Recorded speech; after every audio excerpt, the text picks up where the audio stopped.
Start recording. Okay, today we're going to finish chapter 9, right? And you're going to see examples of ambiguous parsing that the relational programming model is useful. We're going to learn about Prolog and related things. So now natural language parsing, which is a very ambiguous parsing thing.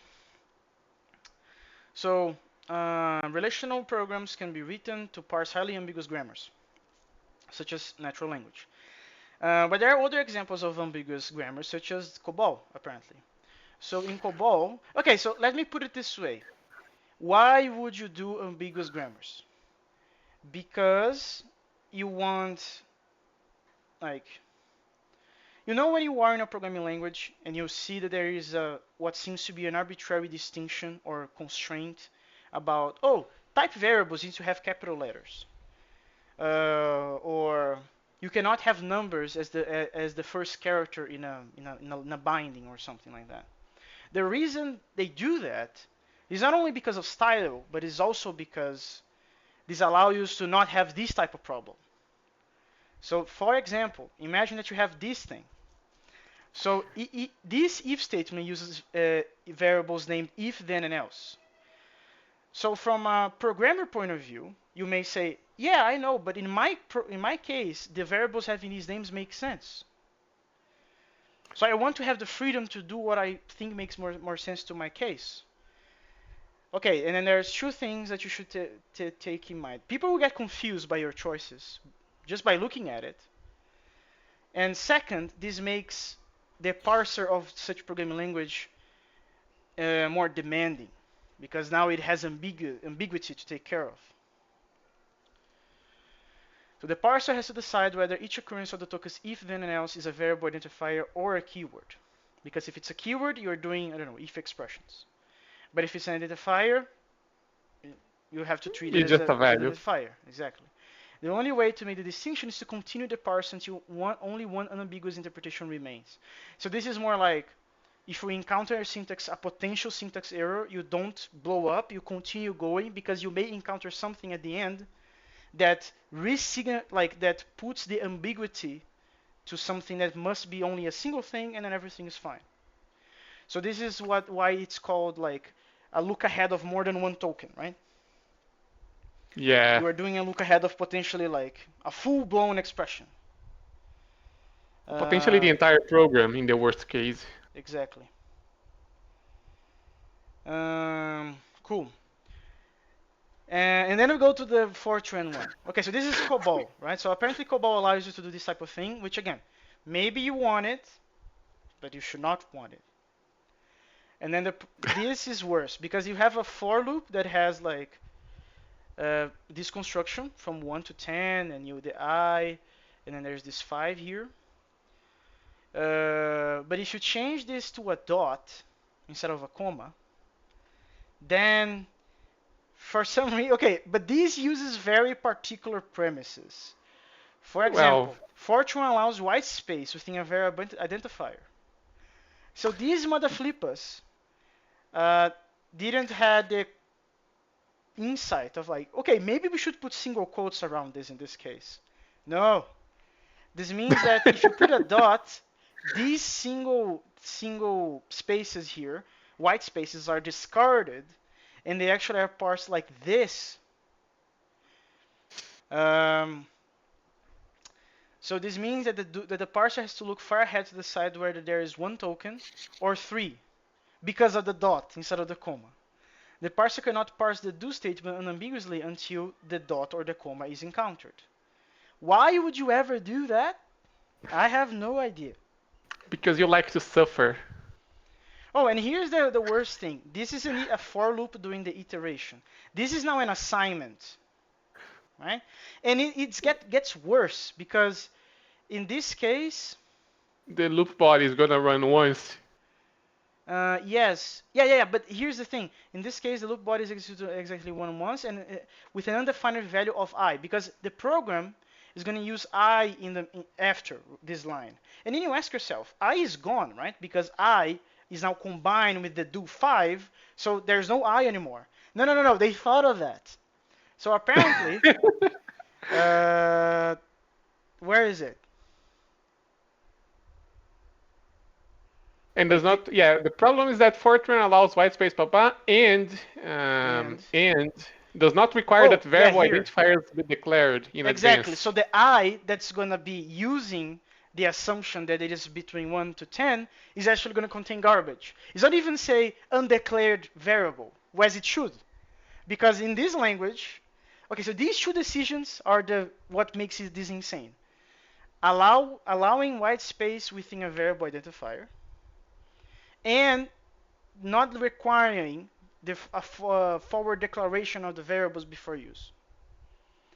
These two decisions combined with the ambiguous parsing makes this situation of like the I should have been gone because now there's no I, there's do 5I. No. And here's the funny part. Probably the error will not happen close to where this is happening. So the do 5 thing, nobody's gonna is probably going using this. So this is gonna just be garbage collected if you're using a very optimized compiler flag. And the I down there, maybe it's gonna fulfill the properties as being a positive number. Who knows? It's garbage. And then only that will cause side effects that will happen after all of those things, potentially in many functions later. So like it, after that, 5 functions are being called, and the fifth is breaking. So you're gonna have to debug this. You're gonna backtrack from the fifth, and then going through. Okay, is the fifth okay? The fifth needs to be okay. Fourth, third, second, first, and then these will It's a may mess. appear. It's a mess. Let's just leave it at Terrible, that. terrible, terrible in all regards. Okay, now we go to the simple grammar example, which is the natural language. So now this is talking about that you have the E, B, and F, right? Description of a particular grammar, and Yep. that becomes a predicate in predicate calculus thing. So exists X and blah blah blah. Yeah, it turns into this.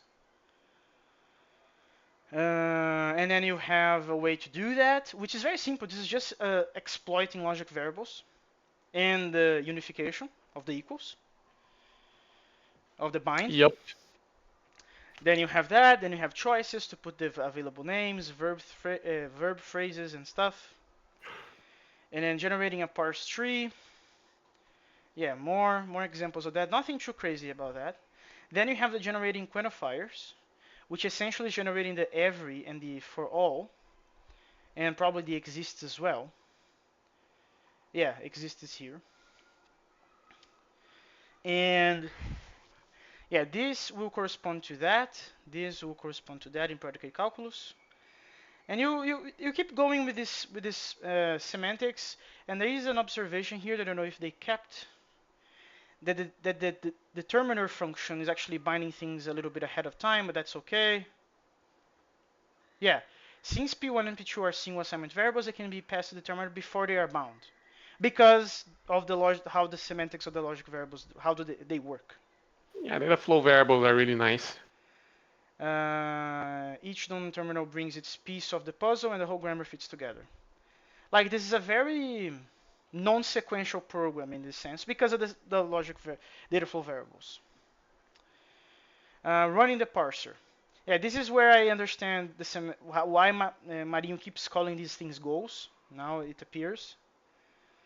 So this is essentially saying, give me the sentences that has like these atoms in there. Give me them all, and you're gonna get this list in this particular case. And then you have every man loves Mary. This translates to this. Um, so this parsing this gives this. So what are we doing? Because you may say, yeah, this looks pretty much the same as this. No, it does not, because this is a phrase that you are parsing it to a data type that corresponds to your quote unquote data structure of interest. In this case, predicate Yeah, calculus. yeah. Basically, you're turning a well, it's parsing, right? You're taking a flat string and turning it into a parse tree.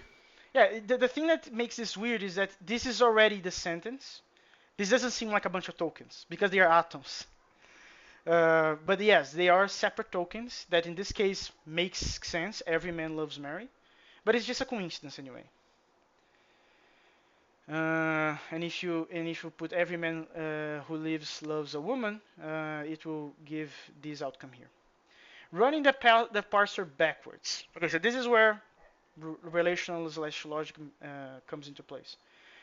We have given sentences and parsed them. This shows only part of what our parser can do. In general, it can take any input to sentences that contains unbound variables and find all the parsers that are consistent with that input. This shows that the power of the choice statement. Yeah, so if you give me all the possible All the possible ASTs that three, would be the yeah, outcome of uh, three word yeah, what things. three-word sentence basically. Yeah, Exactly. See if you can find which sentence corresponds to each parser tree. The ability to compute with parser information, which is what our parser does, is an important step in the direction of constraint programming. More spoilers, right? So this chapter keeps mentioning 12, 12, 12, 12. Okay, and then we go to the, unification grammars. yeah. So our parser, this module just parses, also generates a parse tree. We did this by extending the code of a parser, piggybacking the generation on the actions of the parser. There is another more concise way to define this, by extending the grammar so that non-terminal have arguments, which is also very common in EB parser generators, for example. We did this ourselves in Carta. The non-terminal name becomes name n, which means the current name is n. When name calls its definition, n is bound to John or Mary, depending on which rule is chosen. Or the non-terminals are handled in the same way. So essentially, you can extend. You have a more convenient way, and less boring, exhaustive way of writing things. Because instead of having to write each one of them with the name being John, the name being Mary, and so on and so forth, you can actually treat the left-hand side as a function that receives an argument. Kinda, yeah. And it allows and the rule allows this construction too. And you can even pass them further. So the P that is happening here, you're passing them to that. And so on and so forth. These rules correspond exactly to the parser program we have written. You can see the advantage. They are more concise and easier to understand in the program. Yes.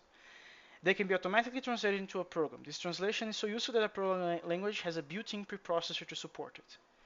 This kind of grammar is called a definite clause grammar, or DCG, because each rule corresponds to a kind of a horn clause called a definite clause. Each non-terminal can have arguments. When a non-terminal is matched with a rule, the corresponding arguments are unified together. DCGs are a simple example of a very kind of general grammar called unification grammar. Yeah, I should rephrase what I said. I had the understanding these as functions not until this moment, but now that I understand logic programming, this is more like a relation, because as it's saying here, the unification will happen with the arguments as well. So the corresponding Yeah. arguments are unified together. So this is more like a logic. It's a meta program. Yeah, it is a meta program because will be used to generate another program. Well, it's a parser, right? It reads. Well, a parser is essentially a kind of compiler, right? It reads a program in one language. In this case, a sequence of the language is defined in terms of a sequence of tokens, and it outputs another program in another language, which is defined in terms of a tree, right? Yeah, yeah, but it is a program manipulating another program. It's like there is a meta thing going on. There is. And we saw this example in the first book club, right? Because the first book club that we did was a what was it was it was a Lisp language, right? But the parser that the author decided to do was kind of like this. You describe the grammar, and it uses parser combinators to generate the parser. I don't remember.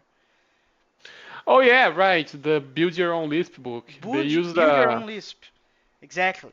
Exactly that one. yeah, yeah, they were using a parsing library that I think they wrote themselves. The author wrote himself as well. That it's basically a parser combinator library, but there's a convenience parser that takes a grammar as a string and outputs Exactly. a parser, basically. Yeah, so it's a parser generator that uses parser combinators under the hood, and you actually just touches this. You don't touch the combinators yourself.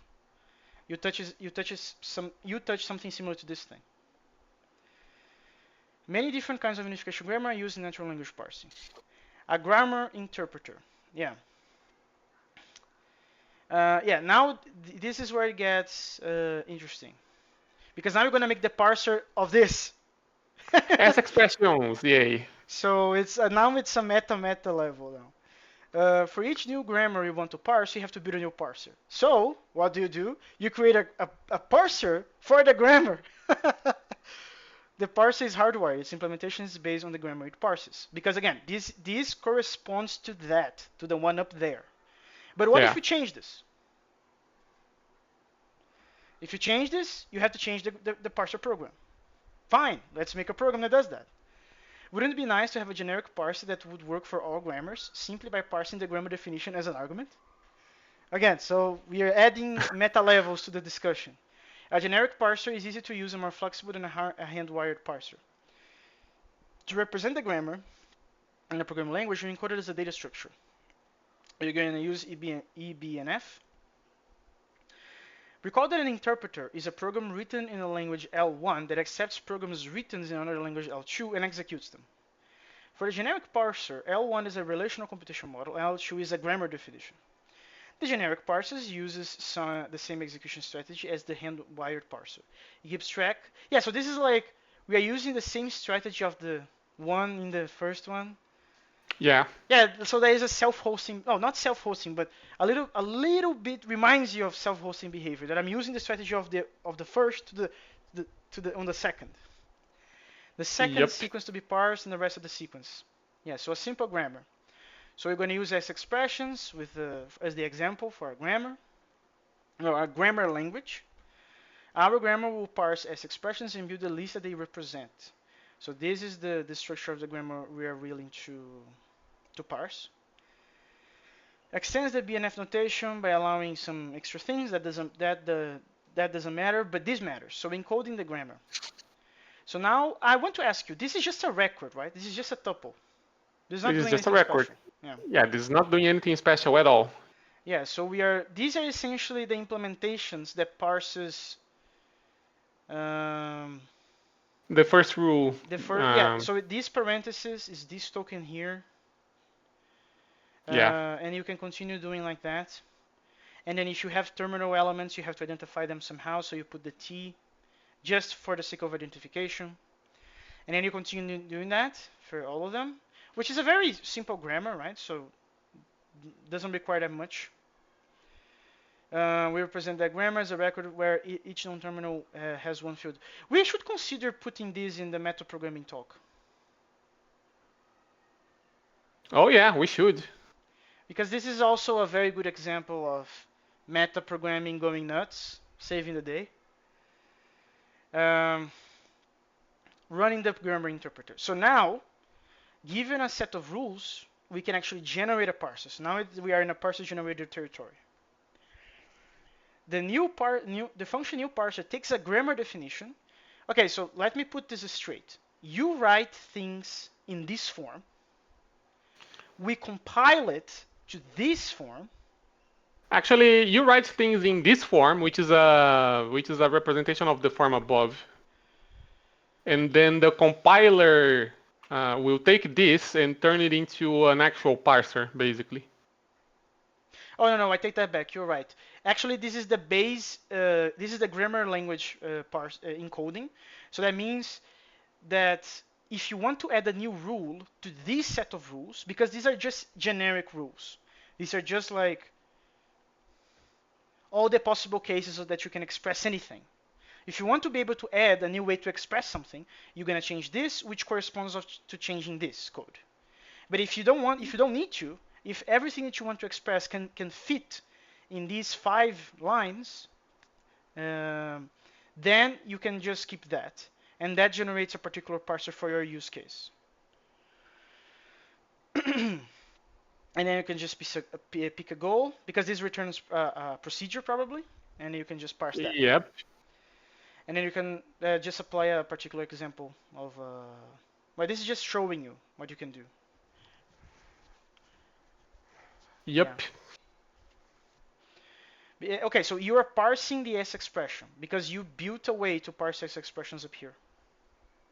Yeah, you're basically saying, I want to parse this string of tokens, The entry point is the S expression rule uh, in your grammar. Mm-hmm. Go find me a parse tree, basically. Exactly.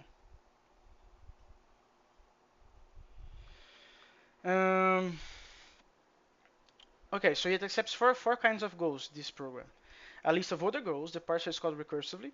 A procedure, which should be a zero argument Boolean function. This function is called, and its result is unified with true. If the result is false, then the parser fails. A terminal, which is the tuple with the t, and a non-terminal, represented as a record. And then,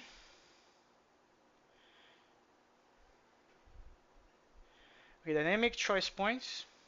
The parser calls choose rule to choose a rule for a non-terminal. Using the choice statement, we could write choose rule as follows. Yeah, because we have a list of rules, right? So you are basically Yep. pattern matching that and doing the choice, unifying the first rule. If it doesn't match, you just recursively call yourself to do with the remaining ones. This is the new parser implementation, which again, nothing too special. Nothing too special.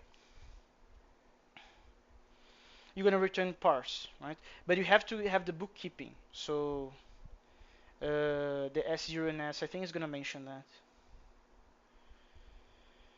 Instead of using the I choice statement, which implies a statically fixed number of choices, we use operation space.choose, which works with any number of choices. The curious reader can skip, blah blah blah. Chapter 12. Yeah, spoilers. Wait, but where is the... And the curious reader can skip ahead to chapter 12, basically. Um, Oh, here it is. They keep track of extra information, S0 and S. yeah, yeah. That's the prefix that of the string that you are matching against, and the tail of the string because you may have further parsing to do with that.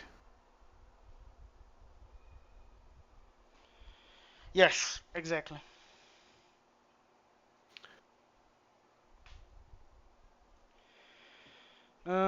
Awesome. Now we go, yeah, meta interpreters. And I want to talk about this because of Karuta. Our interpreter is actually a special kind of interpreter called a meta interpreter, since it uses the relational model unify operation directly to implement the grammar's unify. In general, any interpreter of L2 that uses operations of L1 directly to implement the same operations in L2 is called a meta interpreter. My question is, the original plan for Karuta compilation that would exploit Erlang's pattern matching to do our own pattern matching, that would be a Yeah, meta interpreter then. yes, that was the plan, but Well, we because changed we have gears. We changed we gears. changed gears because of logic variables. Erlang doesn't know about them, so we can't just use normal Erlang unification. Yeah, but my analysis, my understanding would be correct that if we went with that plan, figuring out the problems of the logic variables later somehow, we would be doing a meta interpreter because the pattern matching of L2 would be using the pattern matching of L1. Yeah. Also, side note, this topic of meta interpreters is also really common if you're reading the Lisp literature, actually. In particular, they have this notion of a meta circular interpreter, which is the special case where you're writing an interpreter of the language in itself to explain the language, right? Yeah, you are using the features of the host language to implement the target language. But in this Which case, has, they are the same. yeah, that's why it's called meta circular, because it's a meta interpreter for the language doing the interpretation. Exactly. Which is the whole skip plot, right? Yeah. But in this case, we would not go that far with in Karuta, right? Because you would just be using a particular feature. But it is saying that it uses operations in plural. We will be using only the pattern matching one. I mean, technically, we would also be using function calls as predicate calls as well, right? If that had worked. Well, we just talked about this. Uh, Even if we do it using the exhaustive approach of rewriting all the possible combinations of a function, if we actually end up doing that, we would be doing a meta interpretation process because we would be relying on the function from the L1 to implement the predicate version of that in L2. That is the case, but that's not quite what I mean. What I mean is specifically is if our original strategy of using Erlang's pattern matching to implement Karuta's pattern matching had worked out, then in that case, actually calling a predicate in Karuta would be implemented as calling a function in Erlang, you see? Yes, yes, yes. But that's also the case right now, right? Uh, Uh, um, when you implement a predicate in Karuta right now, that is implemented as a function, right? but you don't call the predicate by calling the function directly Yes, yes. because it's The carried. calling convention is different, but we will have a function with that name. That's what I meant. We will, yes. A popular case is Prolog, which has unification search primitives. And now database is the hot topic of the day. So this is very important to clarify. Everybody here, when I say everybody, I mean Marinho, Maguete, and I. We already we are on the side of things that defend the idea that databases and logic programming are intimately correlated. Why? Because if you're using a DBMS, a relational database model, you actually should be persisting relations. And that's what logic programming is supposed to also do, manipulate relations. Um, and I think the book is very honest about it because it says one of the most popular ways to consider the data as a set of relations, where a relation is a set of tuples. A database organized as a set of relations is called a relational database. And the recommendation of reading is Date itself, by himself. Yep, date Uh, mentioned. exactly. So the book is very self-aware that the industry do not follow this thread of thought, but we do. So we are very completely biased on this. Um, yeah, so there are several. Okay, the relational programming is well suited for exploring the concepts of relational databases. Why? It places no restrictions on the logical form of the query. Okay, so what does that mean? Let's be very explicit and very educational. This means that the act of doing joins and views and things like that could be, and actually in case should be, translated to actually logical things. It should be actually predicate calculus all the way. But the language that people chose to do that, which is SQL, because it's not a logic language, it cannot do this in a very idiomatic way. So it exposes the implementation details of what should be hidden via a logic mental model. So you're doing the joins by yourself, you're doing the views by yourself, but that all of that stuff is translatable to a logical form. But when you're doing the queries in SQL, you have to do the joins and the views and all that stuff by yourself because that's exposed to you. Because the language is SQL is not good in terms of expressing what should be expressing in relational model. Yeah, one way to think about it is that it's kind of trying half-heartedly to be a logic language, but it leaks some representation details that you really shouldn't care about. Yeah. Well, Magetta would say that that's also wrong because the relational thing doesn't allow nulls. But okay. Uh, even if the query is highly disjunctive, it will be treated correctly. Yeah. So when you're writing, um, how can I explain this? When you're writing, the next time you write a join, think of it that you're actually inspecting two relations and you have a logic variable binding them together. You are introducing a logic variable in one of them and using on the next one. That is what a join is.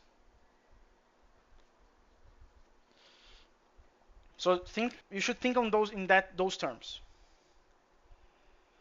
And then again, I'm not saying that join will not happen, even in a logic language. It will happen.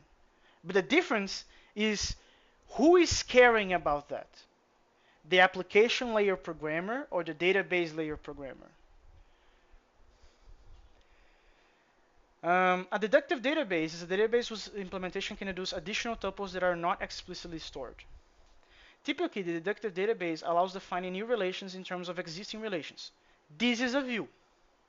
It's basically a view, yeah. No tuples are stored for these new relations, but they can be used like any other relation. This is incomplete because it should also say that the constraints of a particular relation should also be kept in a deductive one, which is what Magetta discovered, well, not discovered, but got self-awareness that any DBMS doesn't do. So if you have a table and as far as I can tell, most vendors, and you do a join with another table, the join result is not checked with the constraints of the original tables. And it should. It should have the constraints of both of the materials that were used to generate the final result. But that doesn't happen apparently. But well, Domino will do that. The deep reason for this property is that the relational computation model is a form of logical programming. Right. Okay, now defining a relation. Let's just first define an abstraction to calculate with relations. For conciseness, well, I don't know which conciseness, but for the sake of it, we're gonna use a class for it. A new It's relation kind is of an funny because normally people want to map the relational model to OOP, not the other way around, right? um, why would you? I actually don't know why those two things are related at all. Well, Uh, they really aren't, but people want them to be because they use all OO languages to talk to databases for some reason. okay. A new relation is an instance of this, blah blah blah. The following operations are possible: assert and assert all and query. So assert adds the tuple to rel. This is bad. Why is this called assert? Because you are asserting a fact of a predicate. Yeah, but if the understanding in here is that a relation is a set of tuples, this should just be add. And if the tuple is not matching the requirements, it should just fail. No, no, you're thinking in terms of implementation details. In terms of logical semantics, you are asserting a fact. This is not it's not going to be used in a relational context. It's said. It's being said here. Well, yes, because your query, well, it shouldn't be able to write because it's a query, it's not an Yeah. So update, right? so outside of a relational program, this is not a fact. This is just a function, a method, I should say. No, no, no, no. This is you are asserting a fact about your business domain, which is going to be stored as a tuple in your relational database. Yeah, That's but what you're doing. when I'm calling this, I'm not in the context of a relational program. So the first But interpretation you that are you're in, proposing to me is misleading then. but you are interacting with a relational database, even though you're not yet in a relational program. You are still interacting with your with the set of relations that encodes your business knowledge. Well, I guess it's fair enough. Being outside of a relational context makes it. I would have a hard time understanding this the first time, to be completely honest, Well, that's because because this you are mutating the database. You're adding a new tuple to it, right? So this cannot possibly be part of a relational program because it's a side effect. It's a write. yeah, the relational program in OS is a pure prologue, right? So you cannot do that. But given that this is outside of a relational program, I would expect this to be an add, not an assert. But okay, details aside. Same thing for assert all. And now we are in a relational context because the query can only be done inside a relational program, and it binds to one of the tuples in the relation. X can be any partial value. If more than one tuple is compatible, then search can enumerate all of them. Then we have the example that we have been, well, I was not mentioning this, but this example is using a graph. We are storing the nodes and storing the edges as separate relations. Um, yeah, separate relations. Which is being done correctly. Because if you were in a more less reasonable modeling, there you would not only store the ones that are actually exist, because here only the edges that actually exist are being stored. These 11 ones. There are no nulls here. That's what I mean. So they are actually storing the ones that actually exist, which is correct. These operations are similar to what Prolog system provides. For example, the assert is a limited version of Prolog's assert. We assume that rel has efficiency similar to the good Prolog implementation. The set of tuples is stored in a dictionary that indexes them. We're going to see this later. Without this indexing, even simple lookups will need to do linear search, which is very inefficient. More sophisticated indexing is possible, but in practice, first argument indexing is often sufficient. What do they mean by first argument indexing, by the way? Basically, you're going to index your tuples based on the first argument of the tuple, like the first No. Okay, element. so the first argument of the tuple. Okay, so this is not a first argument. This is the first member of the pair. Sure. Blah, blah, blah. An example relation. Yeah, so these are the nodes. Boom. These are the edges. Boom. We query the relations. And then some queries. So if we're asking what are the edges that start with 1? Well, what is the second node out of which, well, whose the first element of the edge is 1, 2, and 5? Yeah. If you start on node 1, which other nodes can you reach in one jump? Yeah, in one jump. And then there's also the path of length 3, whose nodes are increasing order. We're gonna have this. Pretty important that these conditions are checked immediately after that. And then paths in a graph. So this is again deductive database calculation, because you can also make pairs out of the jumps if you don't have the restrictions on how many jumps you can do. Because then you can say that 1 and 6 are connected, even though they don't have a direct edge. They have if they do 2 jumps.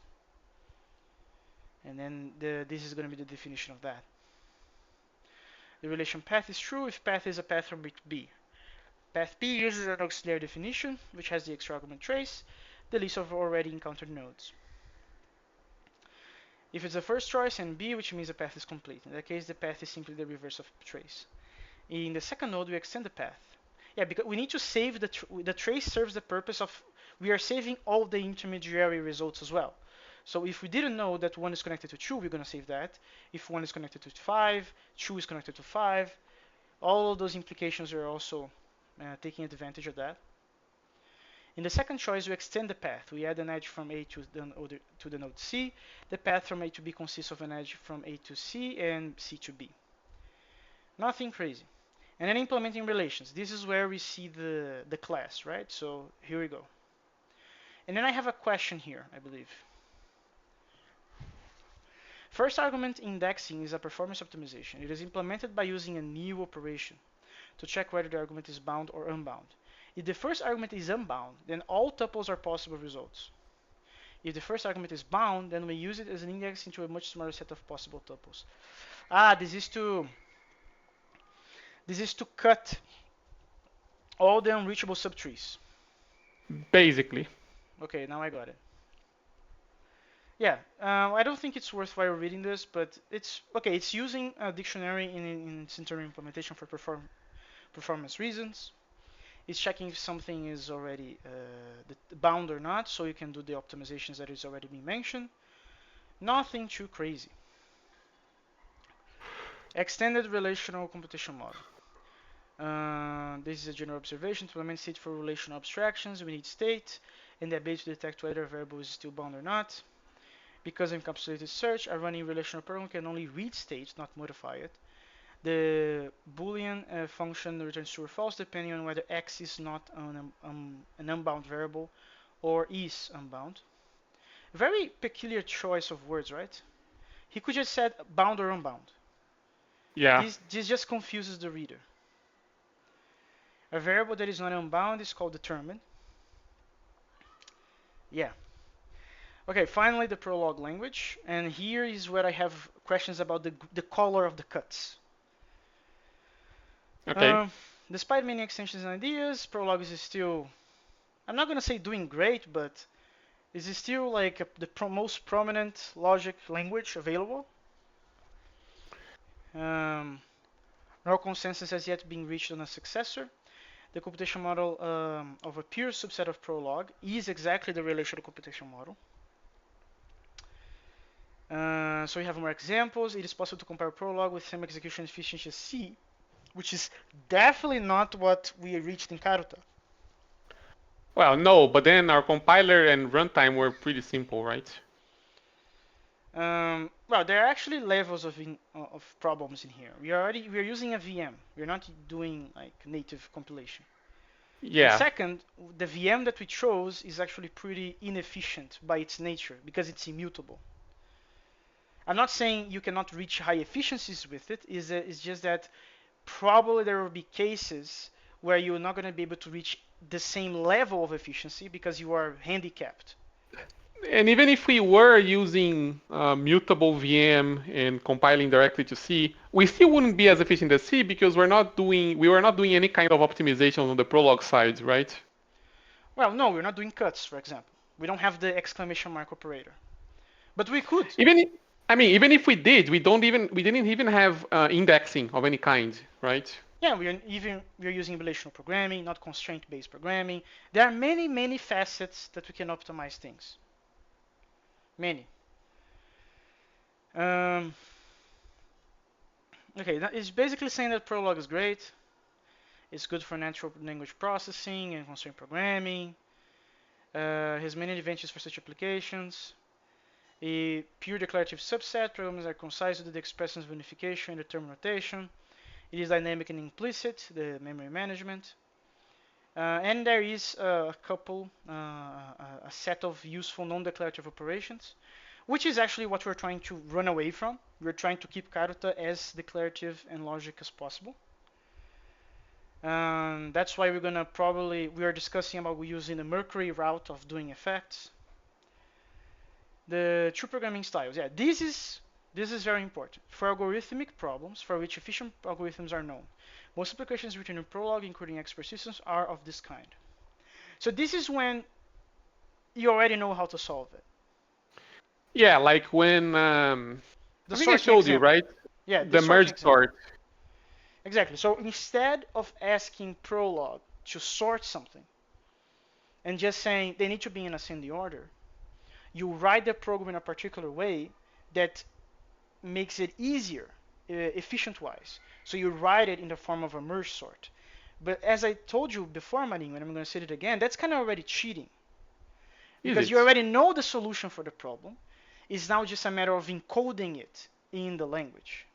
The second type of situation, which is the search problem, to me is when you don't know the solution. So you are, because of ignorance of naiveness, you are doing the brute force approach. Ah, right. The classic. Okay, to sort a list, I grab all the possible permutations and exclude the ones that are Yeah, not in ascending order. exactly. Which in the case of sorting, it's very dumb because we, as humanity, we know how to solve that in multiple ways. But for, I don't know, let's say that you have a problem that requires the lead code problem number 565 and uses a connected graph inside another one, which I already forgot the name, but there is a name for that data structure. When you have a graph inside a graph, um, and you are going to use a very fancy algorithm that lead code has, but nobody knows in practice. If you don't know the algorithm, then you cannot apply the former. Well, in that case, yeah, you're kind of stuck with the search solution, which is to say, okay, here are the properties of the result, here is the input, go figure it out. Exactly. You are asking for a miracle, which may be very inefficient, and which may be also you're gonna have to have some patience because you may, I don't know, you're gonna have to buy some more memory, man. I don't know. Or you're gonna have to wait, one or both. So this is and this speaks to me because when I did competitive programming in university, I'm really bad on figuring this one out. which is a shame because we need this for to do our work efficiently. So I was always like, but usually the problems of competitive programming you cannot you don't given the constraints of the competition you do not have you cannot do that. You cannot brute force your way through it because of memory and time constraints. Prolog was originally designed as a compromise between these two styles. It provides backtracking execution, which is just a built-in depth first search. This compromise is not ideal. For algorithm problems, the search is unnecessary. For search problems, the search is not good enough. This problem has been recognized to some extent since the original conception of the language in 72. The first satisfactory solution encapsulating search with computation spaces was given only 18 years later. And we use a this book uses a simplified version of that for constraint-based programming, anxiety. And then the Prolog computation model has a layered structure with 3 levels. Okay, so let's try to speed this up. We have 14 minutes. So first of all, the core consists of horn clauses, which is essentially selection, linear resolution for definite clauses augmented by negationist failure. So this means that the type of things, where is the thing? I thought they actually wrote that somewhere. Well, it's a bunch, essentially a bunch of disjunctions. In the new version they have. In here they don't. It's a bunch of conjunctions, actually, I should say, not disjunctions. So negationist failure is a practical technique to deduce some negative information. It's trying to prove that the atom A fails finitely, then deduce the negation of A. Finite failure means that the search tree has only a finite number of leaves, and all are failed. Uh, this can easily be detected in the relational model. It simply means that solve finds no solutions and does not loop. Negationist failure is incomplete. If the theorem prover loops indefinitely or blocks during the proof of A, then it cannot deduce anything. Okay, now extra logical features the Prolog has, such as freeze, bag off, set off, call, and the cut. And then var and assert non-var. var and non-var, and then assert and retract operations, which provide explicit state. Well, I think these 2 points are combined. Uh, yeah, one of the most important extensions is again chapter 12 propaganda again. Like even not even a single page of distance-wise. Um, concurrent logic programming. These are centered around the non-deterministic concurrent model. We've seen this before. This model allows to write logic programs for long-lived concurrent calculations that interact amongst each other and with the real world. This makes it possible to write operating systems. Again, like they just like spits this like blah blah blah blah blah. By the way, just like PS, this makes it possible to write operating systems. Uh, in the late 80s, the first deep synthesis of these 2 families were done by these guys, resulting in concurrent constraint programming. This model was realized practically by these guys. For more information, read more. And then, okay, I thought they wouldn't mention Mercury, but they actually did. An evolution of Prolog that is completely declarative, statically typed, and modded in high order. Yeah, this is phrased weirdly. It focuses on an algorithm programming style. It keeps the horn clause syntax and global backtracking, which is essentially what we aim Karate to also be. I just don't know about being high order. Uh, yeah, that's a bit tricky. Because as far as I can tell, the implication of having high order predicates is that you are going outside of first order predicate calculus. And if you're doing Yeah, that, you go into the realm of undecidability. And then that fucks it over with Domino because Domino assumes that the space is finite because the database is finite. well, Domino can stick to first order, and Kappa can be higher order. That's not a problem in that sense. But yeah, in terms of doing deduction, you really want your logic to be decidable, ideally. Yeah. OS, which is, well, again, marketing, which is great. I think this is a very educational language. I'm actually a little bit surprised that. Oh, actually, I take that back. I'm zero surprised that this is not mentioned anywhere in the normie world. But I am. I think the the students will have a better time if their dynamic language of choice would be this one instead of Yeah, Python. Oz is really nice. I'm against the idea of having only OS because I do believe having static language experience is very important, and I also think that having low level like byte manipulations are important. So I would still keep C or Zig around for teaching purposes. Uh, but I think this is way above Python level. So this should be used instead. Yeah, it's a Um, shame that this language is so obscure. well, the reason it is obscure, and okay, this is being recorded, I'm gonna say it anyway because it's true. People know this. I'm saying it hurts, but it's true. People think that university is preparing you for the market, and that's why Python is there. If the university was doing what it was supposed to be doing, which is teaching you and giving you knowledge about things, Oz would be chosen instead.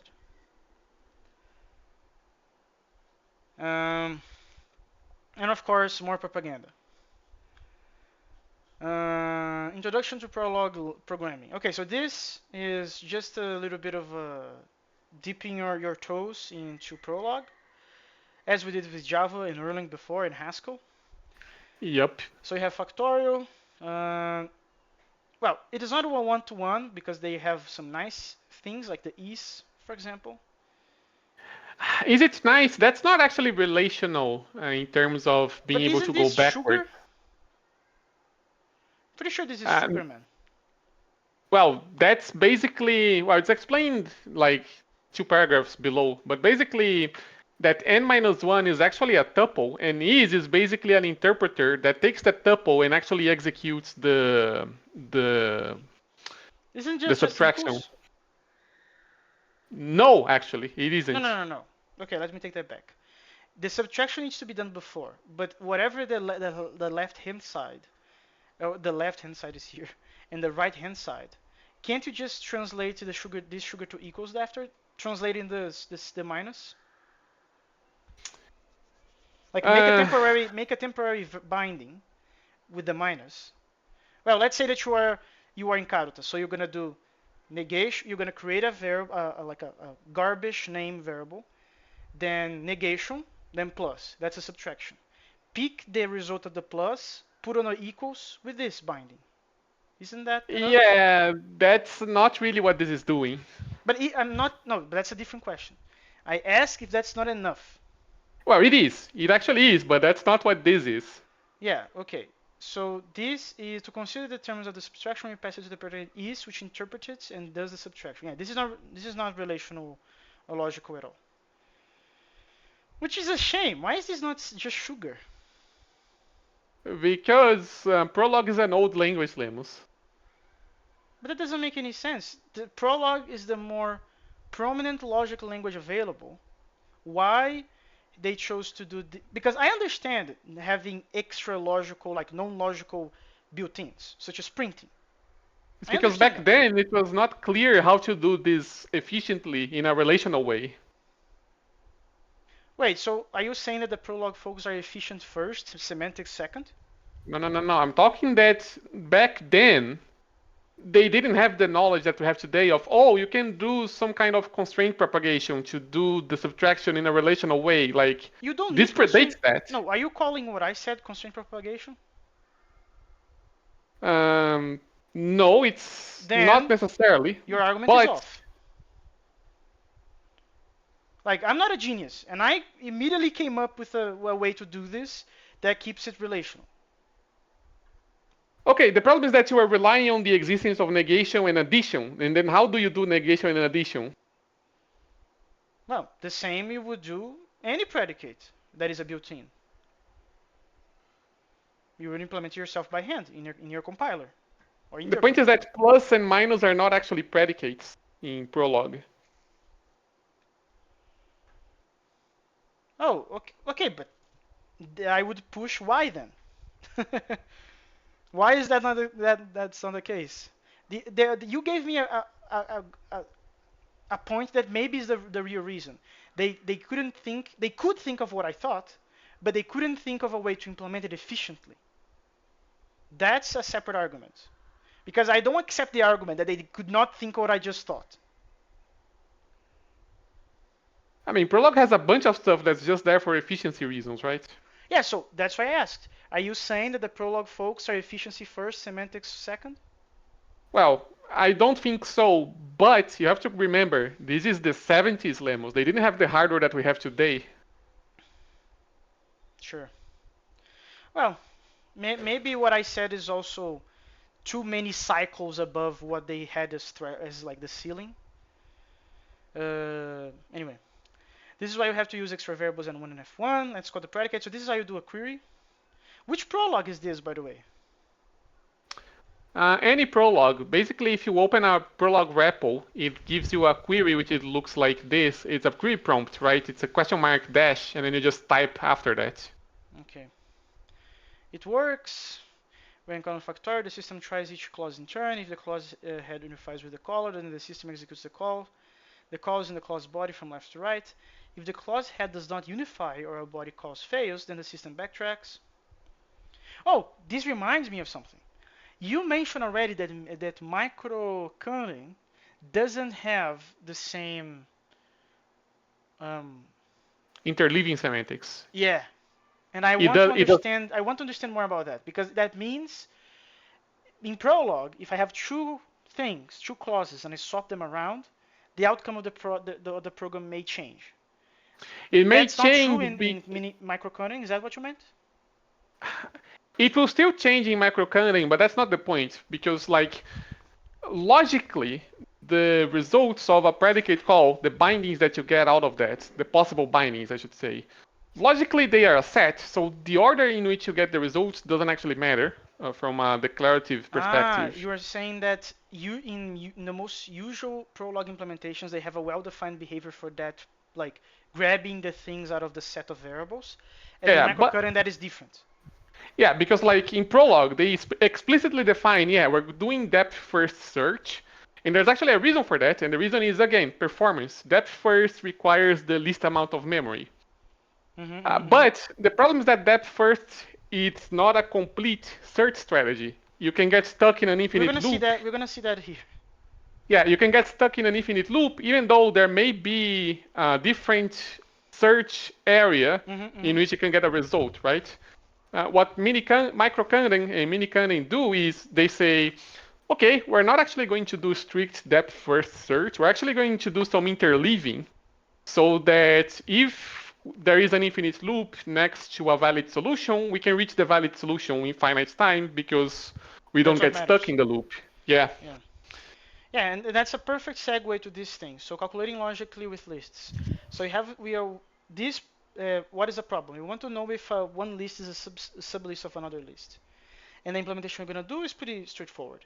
L1 is a sublist of L2 if there exist lists H and T such that appending together H, L1 and T gives L2. Pretty straightforward. These variables do not need an explicit declaration. They are declared implicitly with a scope that covers the whole clause. Normal. The order of the append calls might seem strange, but it does not change the logical meaning. Yeah, so pay attention on what we're doing first, right? We're doing the appending of a V with a T equals to L2, and then we're creating the V out of the H and L1. Yep. We could have implemented the plan 3. Well, this is the definition of append that we're using inside the sublist here. This is the Oz version of that same program, which I think it's a compromise that Oz wants to be educational and multi-paradigm to the T, because this is way less readable than this Yeah, and it's this. yeah, the syntax is more verbose, but it's also more flexible, right? It's suitable for doing functional programming and imperative programming and all that. The Prolog syntax is very good for logic programming, but it's not that great for other styles of coding. It's not actually great at all. You said not that great, it's bad. It's actually bad. So then you can do the sublist, and then this is gonna be the outcome. I don't know. I don't specifically know. Wait, I might know. Let's answer this question.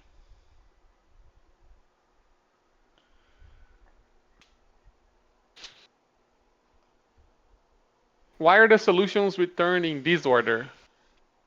And And why why is is new new? returned 3 times? Uh, well, This is definitely well, because of the order of the appends, right? yes. So let me see if I got it. So doing this way, this is the final, this is the total list. Yeah, I have a hard time figuring it out, but I know it's because of the ordering. Because the if you swap it, the probably the outcome was going to be better than repeating new 3 times. And we want L1, right? We want L1. Yep. So what is your explanation for it? Like I know the Uh, reason why, but I don't know. I don't have the click in my head of like visualizing the well, actually, I haven't really gone through the. implications of swapping it. No, I haven't actually gone through step by step for the execution, but intuitively, you want to bind the L2 first because like you're doing append, right? The middle argument of append is kind of problematic because you're not unifying it in the argument list, right? You're Well, unifying only the like you're inspecting the first oh, argument I know first. why. Yeah, no, you're right. But let me put this concretely. The reason why new is appearing 3 times is that because you are computing L2 first, well, the L2 append first, I should say. You are you if you are asking for L1, you're going to have new for each possible total list. So which possible ones we have? A, B, A, and B, given this argument. Yeah. That means that for each one of them, L1 would be able to be new because new is a sublist of all 3 of them. Yep. So that is the click. I don't know how to call this, man, but this is like the intuition came to me. That's kind of the thing. You grokked Uh, it. yeah. Then to understand why what I said is true, you need to do mechanically. But it's essentially what Marinho was explaining, but Marinho said in a more abstract way. Anyway, continue. I interrupted you. Uh, yeah. So since you're doing the since you're doing append with L2 first, right? That's you're avoiding doing the append with the middle argument being the thing you're interested in, right? Because that's the one that has the least amount of constraints. Because Yeah. like Yeah. Yeah. It is like that. It is like that. Anyway, for this example, we consider programming solely by reasoning about the logic can lead to the inefficient programs. Yeah, we've seen this before. That's the same debate about algorithm solutions and search solutions. If you already know how to solve it, it's just a matter of encoding it.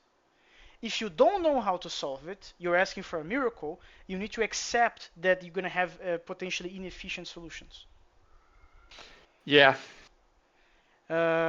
Which again, it's kind of like if you already know it, most of like the hard part is gone. It's just a matter of encoding it. At least to me, I classify the encoding easier than the actual mental understanding of how to solve it.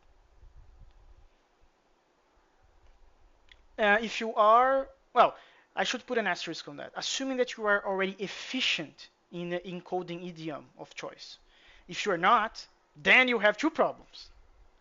yeah, Such as myself, right? I may know how to implement sorting efficiently, but I don't know how to translate that into a Prolog idiom because I am not educated or practiced enough Prolog in order to be easy to me to write it.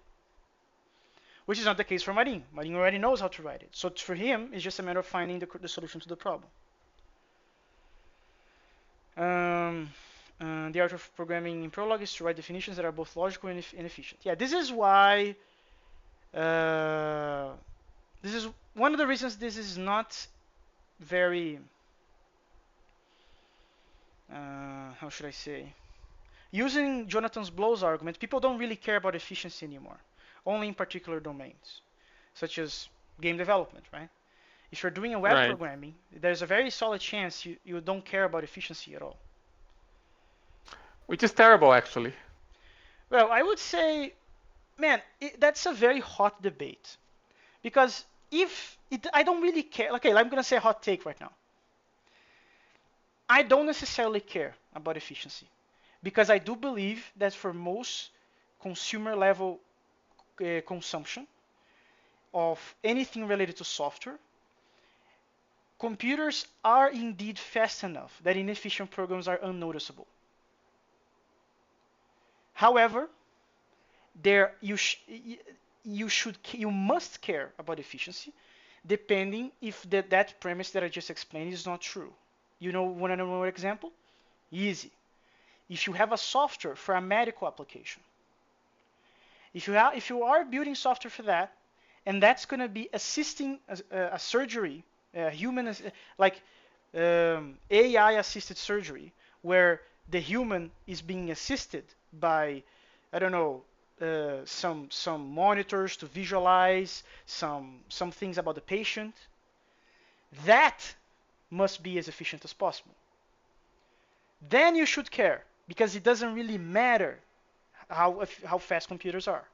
You always want as fast as possible. But in a website, like doing your checkout with your items on Amazon, I don't know. Do you want to keep recharging your phone all the time if you're browsing the web on it? Because like you may not care about the time you spend loading a page or whatever, but you do care about the battery that takes, right? That's Well, also a form of efficiency. yeah, but what I understand that the implication of having efficient program is that they are also efficient hardware-wise, which means you're taking less energy to do it. But this is not a robot going to Mars. This, like, what is the practical difference of having a 0.0001 watts extra? Because you need to remember, CPUs are not only faster, but they're also more efficient, right? Like even if you try to make it blast a bunch of useless energy as heat, to make that be significant, you have to do very like levels of bullshit. Levels. Like you're running a VM inside a computer, inside a VM, inside a VM, inside of Windows, inside of Linux, and then there you're running the program. Like you need to put some effort to that to be significant. But again, Marinho's argument also applies to what I just said. If you're making a robot that to do some space exploration or whatever, and the battery is the most scarce resource available, definitely you should care about the energy. Because that's another use case that you want as efficient as possible. And why am I saying this? Because there are solutions to problems. We as humans, when we are developing solutions to a problem, if we bind ourselves to the hardware, we are falling into the what's it called? The von Neumann bottleneck problem. We are restricting ourselves to the current implementations of the computation models we have available. And I think most complicated solutions, they don't come up thinking in those terms.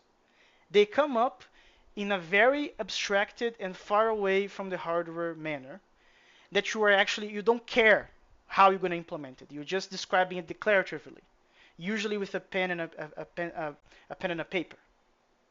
You know how to solve it. It's just a matter of what that's the what, you figure the how later. So I think like it's a very philosophical thing, this efficiency, like where this efficiency thing bootstraps, because it makes you ask yourself, okay, am I capable of finding solutions if I always think on those terms? Are there solutions to problems that if you think always what's going to be more efficient to the computer, you're going to either not going to be able to find it or you're going to have take more time to find it. Baku's argument on the von Neumann bottleneck is that you may not be able to find it. Or, yeah, not going to be able to find it. Or you're going to compromise your solution because you are constraining yourselves to the realms of the von Neumann bottleneck.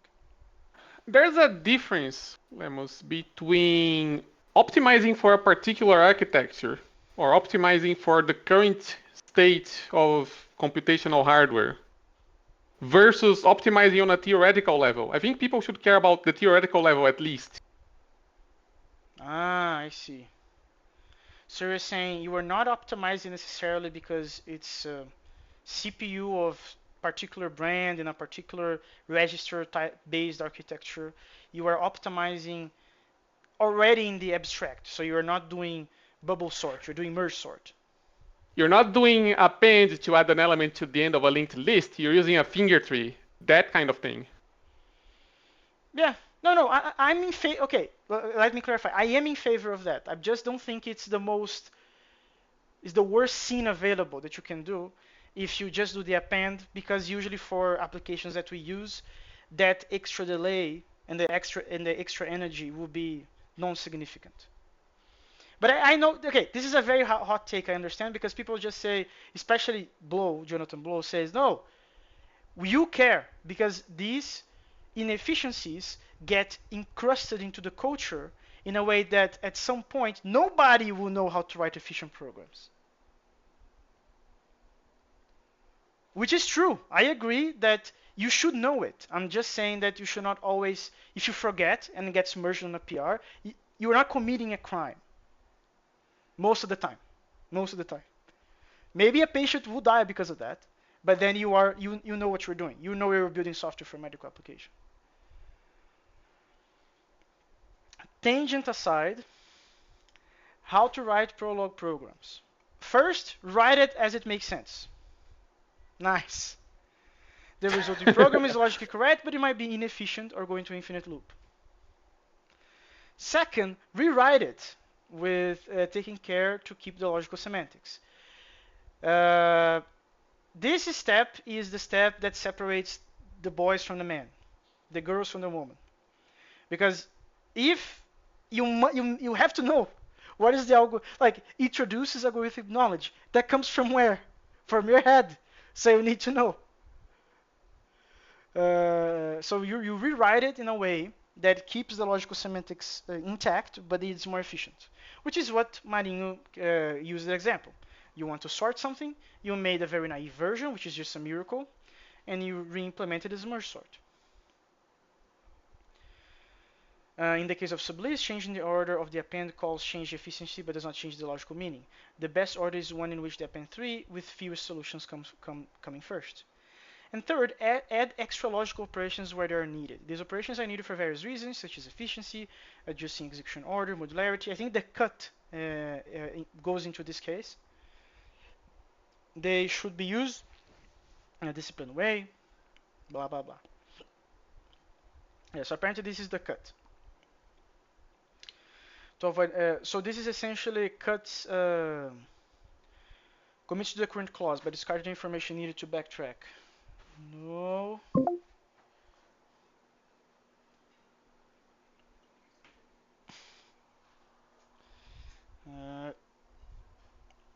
Wait a moment, Bunny.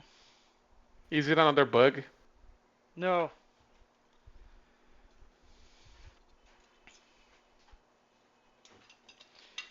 People enter my room. Okay. Here we go.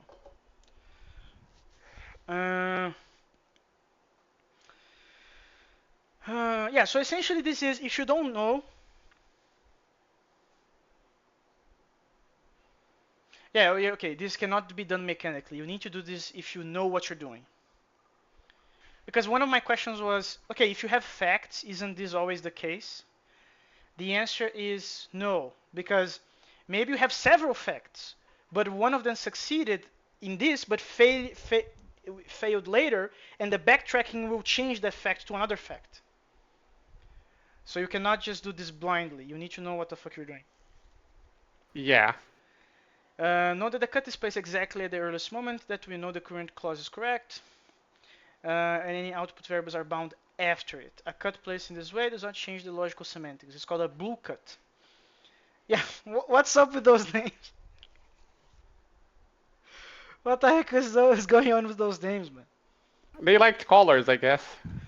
For programs that do complex and symbolic manipulations, this methodology is quite practical. The logical view is usually much easier to understand. Blah, blah, blah. And then, this is cool. This is a keyword in context. Okay, I didn't know what this was for, and I researched it, and this is for useful searching. So if you have a phrase and you want to match all the possible words of the phrase in a search bar, you're going to use this thing. So this is the Prolog implementation of that. There is an example. I don't think we need to read all that. And this is the other implementation of the same thing. And you put the phrases, the principle of reality, and the design of everyday things. And he rearranges the words when searching for it, because then this allows you to match words from inside the phrase as the first word in all the available data. So if you have something that starts with design, you're going to be able to find it. And everyday and principle and relativity and things. Because if you just use this, you're going to basically find very specific things that have exactly this match of words potentially. Starting with the principle, for example. Yeah, this is really useful for finding book titles, actually. Yeah, useful search. Because if you don't do this, you're going to piss off the people using your search engine. Given a keyword, scanning the sorted list allows to find a title in which it is used. For more efficiency, you can put the titles in a dictionary indexed by keywords. Blah, blah, blah. Yeah, and then this is the actual implementation. So they actually use this to translate the. They wrote it in Prolog, the queens, and then translated it to us. And then there's a bunch of mechanical things, depending on what they call deterministic predicates. Deterministic predicates are facts, right? Not necessarily. Like, if you call addition with two bound arguments, that's deterministic, right? Because there's only one possible answer. I see. And then non-deterministic are the ones that you're gonna have to do introduce choice points. Yeah. If you have doubts what the predicate is deterministic or deterministic, your Prolog program may have a memory leak. You assume non-determinism and go for it. So this is the play screens Prolog version. The predicate has a blue cut. The cut is needed to inform naive implementations that the predicate is deterministic, so that they can improve efficiency.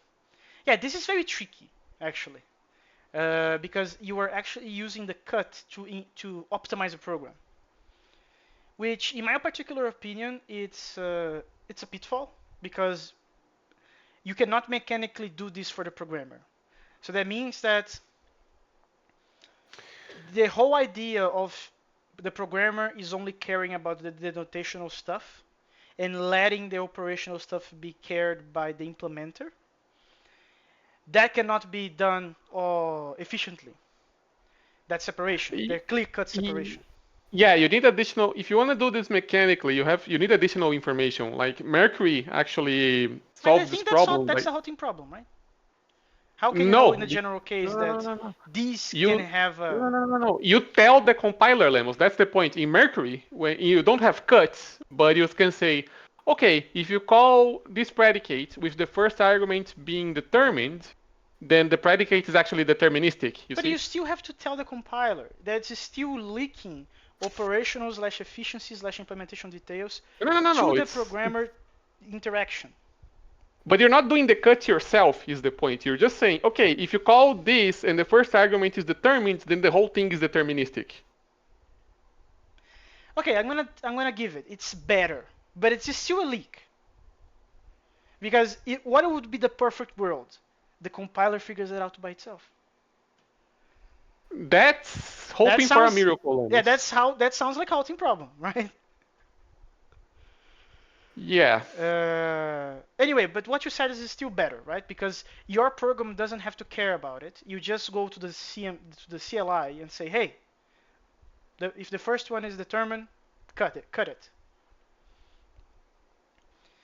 And that's how you translate that. More examples. And yeah, the same typo, they didn't fix it. It's not a typo, actually. Wait, they didn't meant blue here, they meant grew. They meant grew, actually. Grew is a concept from linguistics. There are some languages that don't actually distinguish green from blue. What? Is that true? Yeah, so it is. And when you're talking about those languages, usually you're using English to talk about them, right? So since the language doesn't distinguish blue from green, saying blue or green is imposing a meaning that's not in the original, so they coined the term grew to refer to that concept, you Why is see? this not in italic or with a footnote? What the fuck? Like, this. Oh, wait. Here it is actually defining grew. I was just blind. I thought this was green, mate, then. No, no, no. Okay, never mind. I was just blind. It is being defined in here. Often simple if the cut is a grew cut, a blue or a green. No, I take that back. That was just lack of attention. A green cut removes irrelevant solutions. But that's the thing. How do you know? Wait, if the I results have are being a computed lazily, what are you removing? um, I have an example here actually. Remember up there when we were looking at the sublist example and new appeared 3 times in the solutions? No, but that's because we strictly ask for all of them. Well, yes, but the second and third new are actually irrelevant because the solution is logically a set, right? So repeated occurrences of new shouldn't matter. Okay, but then green cuts are kind of like trivial then. Yeah, a green cut is basically okay. You could execute this part of the program, but it's just going to repeat a solution that already happened earlier. So you eliminate it, you see? Okay, so this is an optimization on the act of collecting the results, not on Yeah. the act of gathering them, on finding them. Yeah. The blue cut is okay. I know that from this point onwards, this is fully deterministic. So That is a cut on finding them, yeah, the that's a cut on solutions. finding them.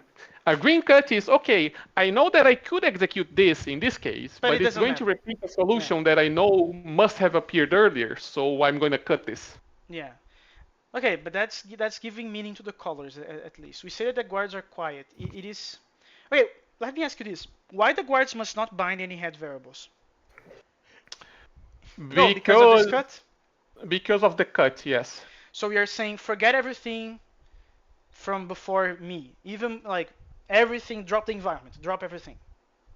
Yeah, because like if you bind something in the guard and then you cut, um, This then unification should be ignored. if the body one fails, right, then you still have something that was bound that shouldn't have been. Exactly. But this drops not only this guard, but also the environment of because maybe somebody's calling foo as well. No, the cut you should read it as you should read the cut as drop the choice point, okay? Not the bindings, but the choice point. I'm not going to backtrack further from here.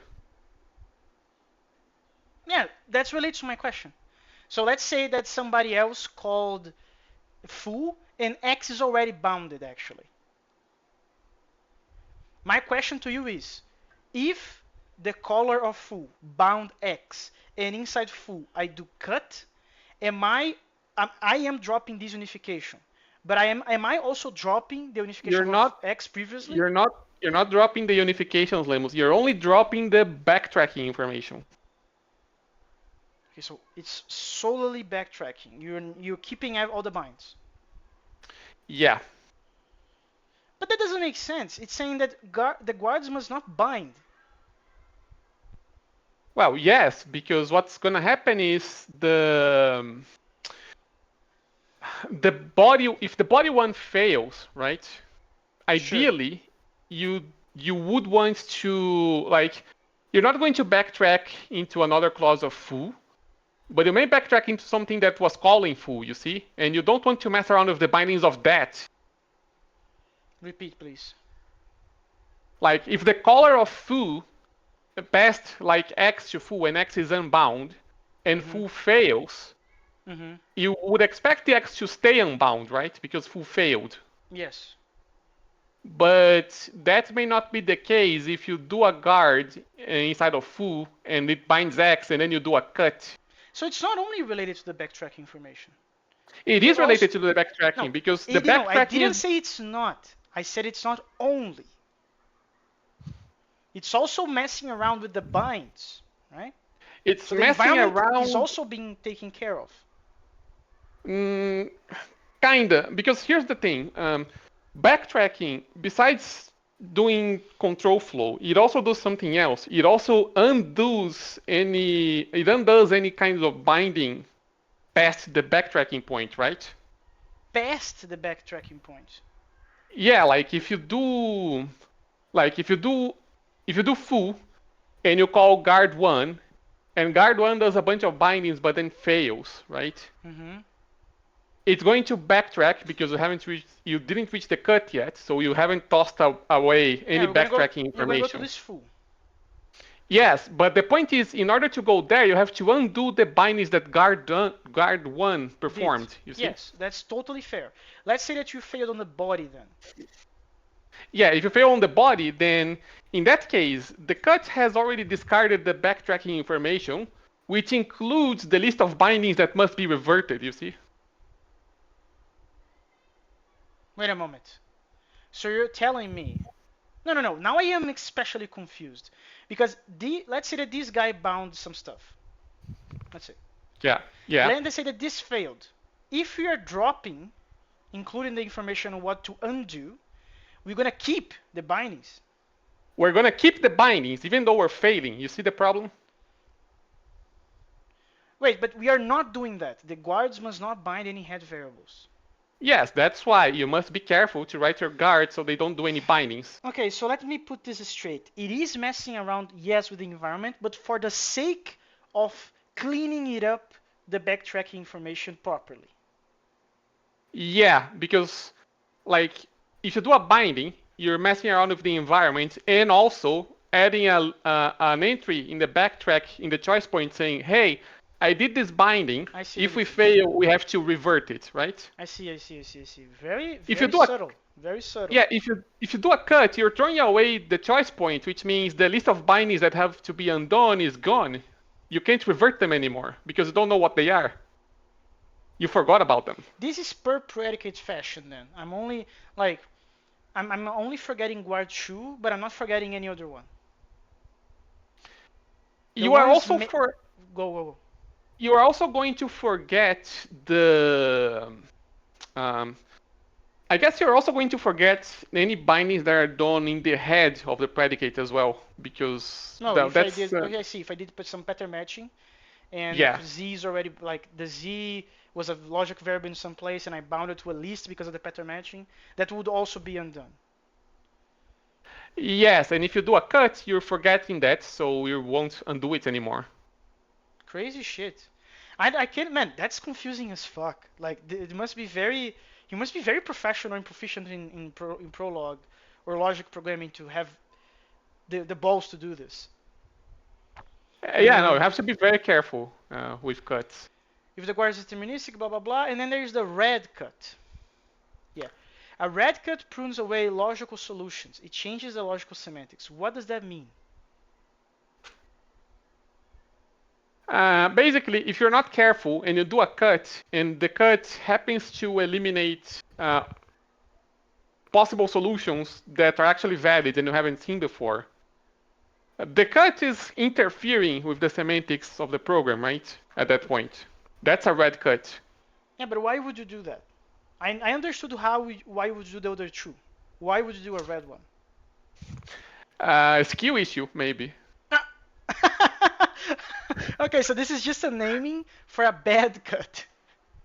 I guess technically, if you're doing interop with mutable stuff, you kind of don't have logical semantics anyways. So at that point, a red cut is less harmful, but yeah, it's something Ah, to I be see. careful I about. see. I see. I see. Okay, so the book is assuming that you may have to do this by you don't have a choice. You have to do it. And then the translation is not automatic. We have to understand the program's operational semantics and blah.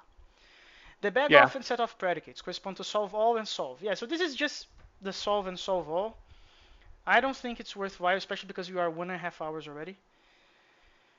This is the translation between prologue and Oz. that.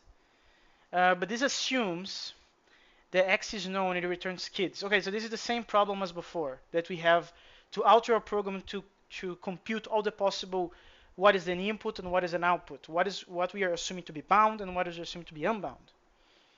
Yeah. And then this is the correct program, and then we have children true that uses this notation here. Prolog solution, namely the existential quantifier that, which only has the meaning in terms of set off and back off. The fact that this notation denotes an existential quantifier is arbitrary. The relational solution introduces no new concepts. It really does existential quantifiers inside the search query. I don't understand what is this still. You can think of it as being a scoped variable, but yeah, it's a very weird syntax. I know, but it's a scoped variable that does what? What is the difference between that and a normal variable? Uh, well, I'm not entirely sure to be honest. Oh, okay. Yeah, new concept. In addition to doing all solutions, yeah, there is a difference between being lazy or not. Lazy bag off can be done using solve, obviously. And finally, we finished chapter 9. Oh, by the way, have you looked at the exercises for this section? No. Should I have? The the exercise 5 is kind of relevant to us, A actually. transaction can do an abort which cancels the current calculation. In relational programming, one can do a fail, which says that the current calculation is wrong. For this exercise, examine the relationship between abort and failure. In what cases can you give a transactional meaning to a relation program or a relational meaning to a transactional program?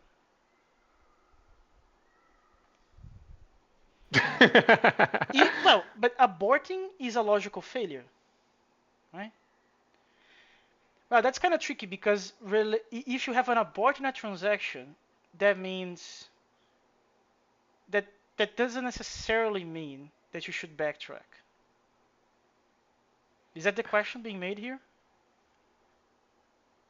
uh, Like, what should the well, what should the relational program do if a transaction fails? I think that's the question. in other words, what should Carta do if a query on Domino fails? I don't know, that's what came to mind when I saw this again. No, it is definitely related to what we're doing. That's a question to Magetta, actually. Because here's the thing. There are two possible options in my mind. If we say that a transaction failing is a logical failure, that means that the programmer needs to do the error handling by himself, assuming backtracking even. If we say that an abortion on a transaction is just an exception, we should immediately stop the program. There's no logical relationship between the abort and a fail. I like the first solution more. That if you're running a predicate and you do something with Domino, that is a transaction, and that fails, that aborts, we will fail. And the programmer must have done the homework of error handling in that case. I think I like, at first glance, I like that idea more. Yeah, this gets kind of tricky if you're doing a write transaction instead of just a read. Well, but the write transaction, it's easy, right? The failure informs the database that, well, actually we don't do anything with the no. We need to inform the database to undo it, right?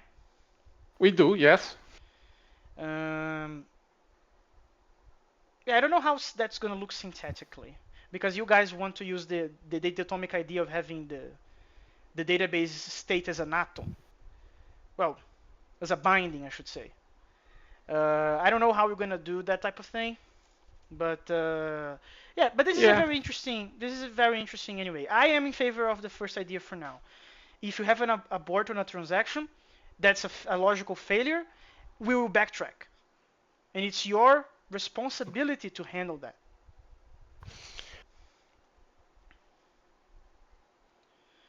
Yeah, Can that makes sense. But can also, yeah. this is just. Yeah, no, this was just. It's what came to mind when I saw this, and I was like, oh, yeah, actually, this relates to what we're doing.